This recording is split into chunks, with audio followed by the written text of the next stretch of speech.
येथून गेस्ट सेंटरला आहेत महंत सुधीरदास, जे काळाराम मंदिराचे महंत आहेत. महंत सुधीरदास जी, आपलं खूप खूप स्वागत आहे एबीपी माझाच्या गेस्ट सेंटरमध्ये 0 आवरमध्ये. महंतजी, मुद्दा असा आहे की प्रत्येकच धर्मामध्ये नमस्कार, प्रत्येकच धर्मामध्ये थेट देवाशी संवाद साधण्यासाठी, त्याची पूजा अर्चना करण्यासाठी प्रार्थना स्थळ असताना, विविध स्तोत्र असताना, विविध मार्ग असताना दरवेळेला लोक गॉडमेनकडे का जातात आणि सर्व धर्मीय लोक जात असतात? याच्या मागचं कारण आज काय?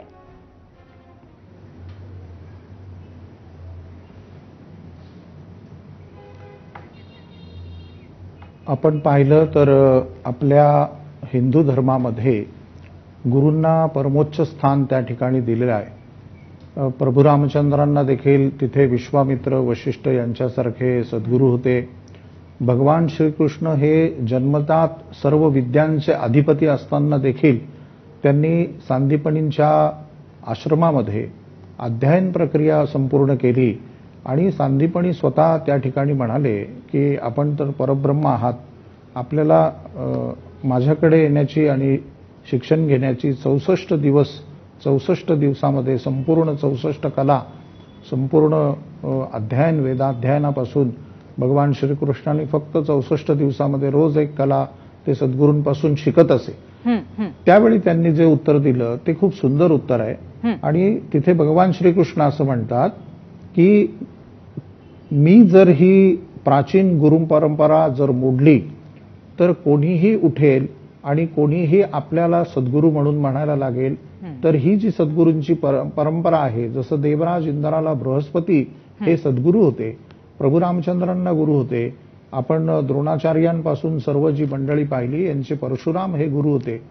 तर गुरुर्ब्रह्मा गुरुर्विष्णू गुरुर्देवो महेश्वरा, गुरु साक्षात परब्रह्म असं त्या ठिकाणी आपण म्हणतो.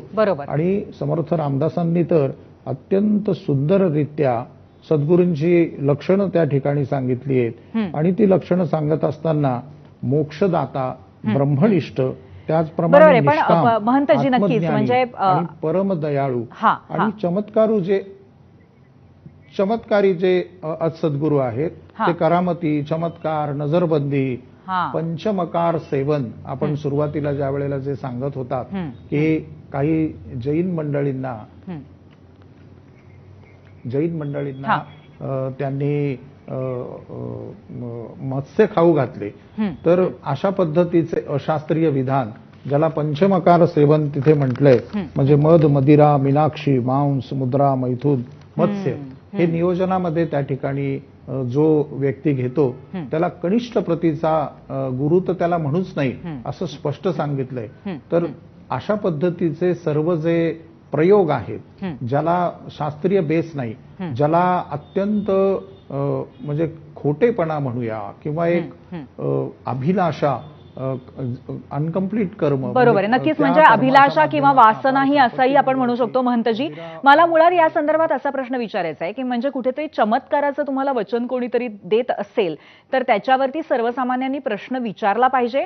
आणि त्याचबरोबर दुसरी गोष्ट म्हणजे जेव्हा आपण शास्त्र म्हणतो तेव्हा आपल्याकडे एक मोठी ग्रंथ परंपरा आहे, वेद परंपरा आहे, त्याच्यावरती आधारित जे गुरु असतात त्या गुरूंवरती आपण विश्वास ठेवला पाहिजे, चमत्कारी बाबांवर नाही, असंच म्हणायचंय ना आपल्याला?